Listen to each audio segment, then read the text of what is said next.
Just imagine ಮಾಡ್ಕೊ, ನೀವು 50 ವರ್ಷ ಕಾಲ ನಿಮ್ಮ ಕೃಷಿ ಮಾಡ್ಕೊಂಡು ನೀವು ಆ ಜಾಗದಲ್ಲೇ ಇರ್ತೀರಾ. ಸರ್ಕಾರ ಇದ್ದಕ್ಕಿದ್ದಂಗೆ ಬಂದು ನಮ್ಗೆ ಈ ಜಾಗ ಬೇಕು, ಇಲ್ಲಿ ನಾನು ಸ್ಮಾರ್ಟ್ ಸಿಟಿ ಕಟ್ತೀನಿ, ಈ ಜಾಗ ನಮ್ಗೆ ಬೇಕು ಅಂತ ನಿಮ್ಮ ಹತ್ರ ಬಲವಂತವಾಗಿ ಅಕ್ವೈರ್ ಮಾಡ್ಕೊಳಕ್ಕೆ ಟ್ರೈ ಮಾಡ್ತಾರೆ. ಅವಾಗ ನಿಮ್ ರಿಯಾಕ್ಷನ್ ಮತ್ತೆ ನಿಮ್ ರೆಸ್ಪಾನ್ಸ್ ಯಾವ ರೀತಿ ಇರುತ್ತೆ? ಅದೇ ರೀತಿ ಈಗ ಅಟ್ ಪ್ರೆಸೆಂಟ್ ಬಿಡದಿಲೂ ಕೂಡ ಇದೇ ಘಟನೆ ನಡೀತಾ ಇದೆ. ಬಿಡದಿಯಲ್ಲಿ ನಮ್ಮ ಗೌರ್ಮೆಂಟ್ ಅನೌನ್ಸ್ ಮಾಡಿರುವ ಬಿಡದಿ ಟೌನ್ಶಿಪ್ ಪ್ರಾಜೆಕ್ಟ್ಗೆ ಬಿಡದಿಯ ಸಾವಿರಾರು ರೈತರು ಆ ಒಂದು ಪ್ರಾಜೆಕ್ಟ್ ವಿರುದ್ಧ ಬಿದ್ದಿದ್ದಾರೆ. ಯಾಕೆ?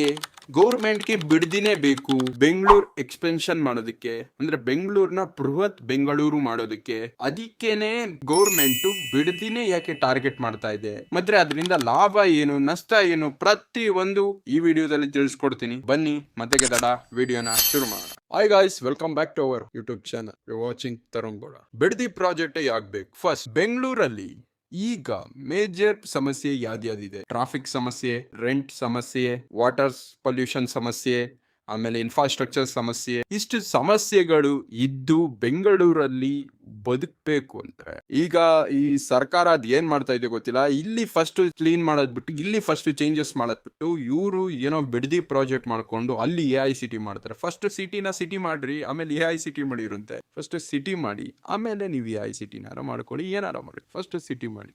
ಫಸ್ಟ್ ಬೆಂಗಳೂರಲ್ಲಿ ಇನ್ಫ್ರಾಸ್ಟ್ರಕ್ಚರ್ಗಳು ನೋಡಿ, ರೋಡ್ಗಳು ನೋಡಿ, ವಾಟರ್ ಪೊಲ್ಯೂಷನ್ ನೋಡಿ, ಬೇರೆ ಬೇರೆ ಏನೇನ್ ನಡೀತಾ ಇದೆ ಅಂತ ನೋಡಿ. ಜಸ್ಟ್ ನೀವು ಈಗ ಆ ರೈತರು ಬೆಳೆದು ಊಟ ಹಾಕಿ ಬೆಂಗಳೂರಿನ ಸಾಕ್ತಾವ್ರೆ. ಬಿಡದಿ ರೈಟ್ ಮೋಸ್ಟ್ ಆಫ್ ಏನೇ ಬರ್ಲಿ ಬೆಂಗಳೂರಿಗೆ ಬಿಡದಿ ಸೈಡ್ ಇಂದಾನೆ ಬರುತ್ತೆ. ಫಾರ್ ಎಕ್ಸಾಂಪಲ್ ತೆಂಗು, ಬಾಳೆ, ಬೇರೆ ಬೇರೆ ಹಾಲು, ಮೊಸರು ಔಟ್ಸ್ಕರ್ಟ್ಸ್ ಬೆಂಗಳೂರಿಂದಾನೇ ಬರೋದು. ಬಟ್ ಔಟ್ಸ್ಕರ್ಟ್ಸ್ ಬೆಂಗಳೂರು ಒಳಗಡೆ ಇರೋರ್ನ ಸಾಕ್ತಾ ಇದಾರಲ್ಲ. ಇದಕ್ಕೇನೆ ನಾವು ಬಿಡದಿ ಟೌನ್ಶಿಪ್ ಪ್ರಾಜೆಕ್ಟ್ ವಿರುದ್ಧ ರೈತರುಗಳು ಪ್ರತಿಭಟನೆ ಮಾಡಿ. ಅವ್ರು ಏನು, ಅವ್ರ ಜಾಗ ಅವ್ರಿಗೆ ಬೇಕು, ಅವ್ರ ಜಾಗ ಅವ್ರು ಬಿಟ್ಕೊಡಕ್ ರೆಡಿ ಇಲ್ಲ. ಯಾಕೆ ಬಿಟ್ಕೊಡಕ್ ರೆಡಿ ಇಲ್ಲ ಅಂತ? ಒಳ್ಳೆ ಭೂಮಿನ ಇವ್ರು ಏನೋ ಇನ್ಫ್ರಾಸ್ಟ್ರಕ್ಚರ್ ಕಟ್ತೀವಿ, ಆಮೇಲೆ ಫ್ಯಾಕ್ಟ್ರಿಗಳು ಕಟ್ತೀವಿ, IT ಕಂಪ್ನೀಸ್ ಬರುತ್ತೆ, ಅದು ಬರುತ್ತೆ, ಇದು ಬರುತ್ತೆ ಅಂತ ಎಲ್ಲಾನು ಹೇಳಿ ನಮ್ಗೆ ಆ ಜಾಗ ಬೇಕು ಅಂತ ಹೇಳಿದ್ರೆ ಯಾರು ತಾನೇ ಬಿಡಕ್ ರೆಡಿ ಇಡ್ತಾರೆ? ಯಾರು ಬಿಡ? ಯಾಕಂದ್ರೆ ಅದು ತುಂಬಾ ಒಂದು ಫರ್ಟಿಲೈಸ್ ಭೂಮಿ, ಒಂದು ಫರ್ಟಿಲೈಸ್ ಲ್ಯಾಂಡ್. ಆ ಲ್ಯಾಂಡ್ ನ ಬಿಡಕ್ಕೆ ಯಾರು ರೆಡಿ ಇಲ್ಲ, ಯಾವ ರೈತರು ಕೂಡ ರೆಡಿ ಇರಲ್ಲ. ಯಾಕಂದ್ರೆ ಅವ್ರು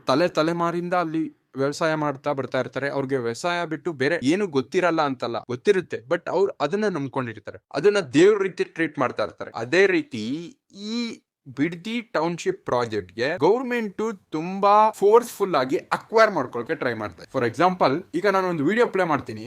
ಈಗ ರೀಸೆಂಟ್ ಆಗಿ ಅದು ಇಲ್ಲಿಗಲ್ ಆಗಿ ಅಥವಾ ಲೀಗಲ್ ಆಗೋ ಗೊತ್ತಿಲ್ಲ, ಇದು ಇಲ್ಲಿಗಲ್. ಯಾಕಂದ್ರೆ ಅವ್ರ ಪರ್ಮಿಷನ್ ಇಲ್ಲದೆ ಅವ್ರ ಜಮೀನೊಳಗಡೆ ಎಂಟ್ರಿ ಆಗೋ ಅರ್ಹತೆ ಯಾರಿಗೂ ಇಲ್ಲ.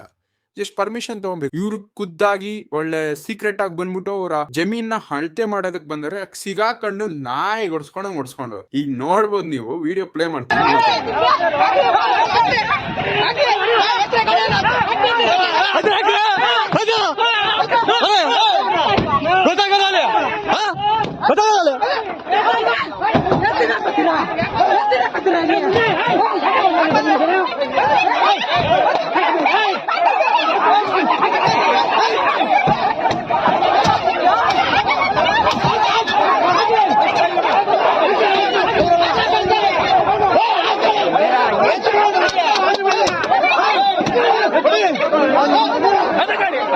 ಓಕೆ, ವಿಡಿಯೋ ನೋಡ್ಕೊ ಬಂದ್ರ.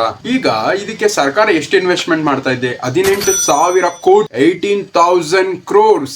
ಎಷ್ಟು ಲ್ಯಾಂಡ್, ಎಷ್ಟು ಎಕರೆಸ್ ಇದೆ ಅಂದ್ರೆ ಅಲ್ಲಿ 7,481 ಎಕರೆಸ್ ಇದೆ. ಇದರಲ್ಲಿ ತುಂಬಾನೇ ಏನೇನೋ ಬೆಳಿತಾ ಇರ್ತಾರೆ. ಕೆಲವರು ಬಾಳೆ ಬೆಳಿಬಹುದು, ಕೆಲವರು ತೆಂಗು ಬೆಳಿಬಹುದು, ಕೆಲವರು ಬೇರೆ ಬೆಳಿಬಹುದು, ಇನ್ನೊಬ್ರು ಮತ್ತೊಂದು ಬೆಳಿಬಹುದು. ಇದೆಲ್ಲ ಬೆಳಿತಾ ಇರೋದ್ ಒಳ್ಳೆ ಜಾಗನ ಇವರು ಏನೋ ಸಿಟಿ ಮಾಡ್ತೀನಿ, ಆ ಸಿಟಿ ಮಾಡ್ತೀನಿ, AICT ಮಾಡ್ತೀನಿ, ಈ ಇನ್ವೆಸ್ಟ್ಮೆಂಟ್ ನ ಬೇರೆ ಕಡೆ ಯೂಸ್ ಮಾಡಿ, ಇನ್ಫ್ರಾಸ್ಟ್ರಕ್ಚರ್ ನ ಬಿಲ್ಡ್ ಮಾಡತ್ತವ ಯೂಸ್ ಮಾಡಿ, ಅಥವಾ ರೋಡ್ ಗಳು ಕಿತ್ತೋಗಿದೆಯಲ್ಲ ಅದನ್ನ ರೆಡಿ ಮಾಡಿಸೋದ್ರಲ್ಲಿ ಯೂಸ್ ಮಾಡಿ, ಬಡವ್ರಿಗೆ ಮನೆ ಕಟ್ಸ್ಕೊಡಿ. ಈ ತರ ಬೇರೆ ಬೇರೆ ಯೂಸ್ಫುಲ್ ಥಿಂಗ್ಸ್ ಅಲ್ಲಿ ಯೂಸ್ ಮಾಡಿ. ಏನೋ ಇದು ಮಾಡಬೇಡಿ ಅಂತಲ್ಲ, ಬೇರೆ ಜಾಗದಲ್ಲಿ ಮಾಡಿ. ಯಾಕೆಂದ್ರೆ ಈ ಜಾಗ ಏನು ಒಳ್ಳೆ ಊಟ ಸಿಗೋ ಜಾಗ, ಅದನ್ನ ನಾವು ಗೌರವಿಸ್ಬೇಕು. ಅದ್ರಲ್ಲಿ ಹೋಗ್ಬಿಟ್ಟು ನೀವು AICT ಮಾಡ್ತೀನಿ, ಆ ಸಿಟಿ ಮಾಡ್ತೀನಿ ಅಂದ್ರೆ ಅದು ತಪ್ಪಾಗುತ್ತೆ. ಜನ ಯಾರು ಕೂಡ ಒಪ್ಪಲ್ಲ. ಅದೇ ರೀತಿ ಗೌರ್ಮೆಂಟ್ ಯಾಕೆ ಈ ಜಾಗನೇ ಟಾರ್ಗೆಟ್ ಮಾಡ್ತಾ ಇದೆ ಅಂದ್ರೆ, ಇಲ್ಲಿ Bengaluru to Mysuru highway connect ಆಗಿದೆ, ಮತ್ತೆ ರೈಲ್ವೆ ಕನೆಕ್ಟಿವಿಟಿ, ಅದೇ ರೀತಿ ಏರ್ ಏರ್ಪೋರ್ಟ್ ಕನೆಕ್ಟಿವಿಟಿ, ಮತ್ತೆ ಅಲ್ಲಿ ಬೇಕಾಗಿರೋ ಬೇರೆ ಬೇರೆ ಇನ್ಫ್ರಾಸ್ಟ್ರಕ್ಚರ್ ಗಳು ಮಾಡೋದಕ್ಕೆ ಒಂದು ಒಳ್ಳೆ ಪ್ಲೇಸ್ ಗಳಿದೆ. ಇದನ್ನ survey ಮಾಡೋದಕ್ಕೇನೆ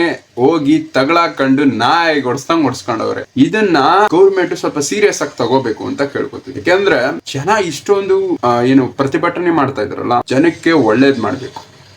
by the people, for the people, to the people, ಈ 3 ಪದನ ನಿಮ್ ತಲೆಯಲ್ಲಿ ಇಟ್ಕೊಳ್ಳಿ ಅಂತ ಇರ್ಬೇಕು. ಜನರಿಂದ ಕಿತ್ಕೊಂಡು ನಮ್ಗೋಸ್ಕರ ಮಾಡತಾರ ಅಂತ ಇರ್ಬಾರ್ದು. ಯಾಕೆಂದ್ರೆ ಯಾರೇ ಆಗ್ಲಿ ಏನೇ ಆಗ್ಲಿ ನಾವು ಮಾಡ್ತಾ ಇರೋ ರೀತಿ ಕರೆಕ್ಟ್ ಆಗಿದ್ರೆ ಜನ ಅದನ್ನ ಒಪ್ತಾರೆ. ನಾವೇನೋ ತಪ್ಪು ಮಾಡ್ತಾ ಇದೀವ, ತಪ್ಪು ಅಂತ ಜನಕ್ಕೆ ಇಷ್ಟೇ ಗೊತ್ತಿರೋ. ಈ ಒಂದು ಪ್ರಾಜೆಕ್ಟ್ ಅವಶ್ಯಕತೆ ಇತ್ತಾ ಇಲ್ವಾ ಅನ್ನೋದನ್ನ ನೀವು ಕಮೆಂಟ್ ಮಾಡಿ, ನಾನು ನಿಮ್ ಕಮೆಂಟ್ಸ್ ನ ಓದ್ತೀನಿ. ಹಾಗೂ ಈ ಪ್ರಾಜೆಕ್ಟ್ ಇಂದ ಯಾರಿಗ್ ಒಳ್ಳೇದು, ಯಾರು ಕೆಟ್ಟದು? ಇದು ಬೆಂಗಳೂರು ಎಕ್ಸ್ಪೆನ್ಷನ್ಗೆ ಒಳ್ಳೇದಾ, ಅಥವಾ ರೈತರುಗಳ ನಾಶಕ್ಕೆ ಗುರಿ ಆಗ್ತಾ ಇದೆಯಾ, ಅಥವಾ ರೈತರುಗಳಿಗೆ ಕೆಟ್ಟದ್ದ? ನಾನು ಹೇಳೋದಾದ್ರೆ ರೈತರುಗಳಿಗೆ ತುಂಬಾ ಕೆಟ್ಟದಾಗುತ್ತೆ. ಬೆಂಗಳೂರು ಎಕ್ಸ್ಪೆನ್ಷನ್ ಈ ಮತ್ತೊಂದು ಜಾಗದಲ್ಲಿ ಮಾಡ್ಬೋದು, ಬಟ್ ರೈತರುಗಳು ಅಲ್ಲಿ ತುಂಬಾ ತಲೆಮಾರಿಂದ ಒಂದು ಫ್ಯಾಮಿಲಿ ಆಗಿರ್ಬೋದು, ತುಂಬಾ ಕುಟುಂಬಗಳು ಬದುಕ್ತಾ ಇದ್ದಾರೆ, ಜೀವನ ಮಾಡ್ತಾ ಇದ್ದಾರೆ, ಅವರ ಬಾಲ್ಯಗಳು ಕಳೆದಿದ್ದಾರೆ, ಅವರ ನೆನಪುಗಳಿರುತ್ತೆ, ಅವ್ರ ಆಸ್ತಿ, ಅವರ ಜಮೀನು ಏನೇನೋ ಇರುತ್ತೆ, ಅವ್ರ ಮನೆ ಇರ್ಬೋದು. ಆ ಒಂದು ಫೀಲಿಂಗ್, ಎಮೋಷನಲ್ ನ ಇವರು ಏನೋ AICT ಅಂದ್ರೆ ಆ ಸಿಟಿಯಿಂದ ಏನು ತಂದ್ಕೊಡಕ್ಕಾಗ, ಜಸ್ಟ್ ಹೇಳ್ಬೋದು ಅಷ್ಟೇ. ಬಾಯಲ್ಲಿ ಹೇಳ್ಬೋದು ನಾನು AICT ಮಾಡ್ತೀನಿ, ಆ ಸಿಟಿ ಯಾವ ಸಿಟಿನೂ ಮಾಡಕ್ಕಾಗಲ್ಲ. ರೈತರುಗಳು ಸಾಧುಗಳು ಇದ್ದಂಗೆ ಇರ್ತಾರ. ಅವ್ರು ಸಿಡಿಲಿದ್ರೆ ಮುಗೀತ್ ಕತೆ. ನೀವೇನೇ ಮಾಡ್ಕೊಳ್ಳಿ, ನೀವು ಸಿಕ್ಕಾಕೊಂಡ್ರೆ ಮಾತ್ರ ನಿಮ್ ಕತೆ ಮುಗಿ. ಅವ್ರೇನ್ ಹೇಳ್ತಾ ಇದ್ರೆ, ಫಸ್ಟ್ ನೀವು ರಾಜ್ಯನ ಆಳ್ಬೇಕು, ನಮ್ಮನ್ನ ಆಳಕ್ ಬರ್ಬೇಡಿ. ರಾಜ್ಯದ್ದು ಇವಾಗ ಬೇರೆ ಬೇರೆ ಇನ್ಫ್ರಾಸ್ಟ್ರಕ್ಚರ್ ಚೆನ್ನಾಗಿಲ್ಲ, ಅದನ್ನ ನೋಡಿ. ಇದನ್ನೇ ಯಾಕೆ ಟಾರ್ಗೆಟ್ ಇಟ್ಟಿದ್ದೀರಾ? ನಾನೇನಾದ್ರು ತಪ್ಪಾಗಿ ಮಾತಾಡಿದ್ರೆ ದಯವಿಟ್ಟು ಕ್ಷಮೆ ಇರ್ಲಿ. ನೆಕ್ಸ್ಟ್ ವಿಡಿಯೋದಲ್ಲಿ ಸಿಗ್ತೀನಿ. Until then take care. ನಮಸ್ಕಾರ.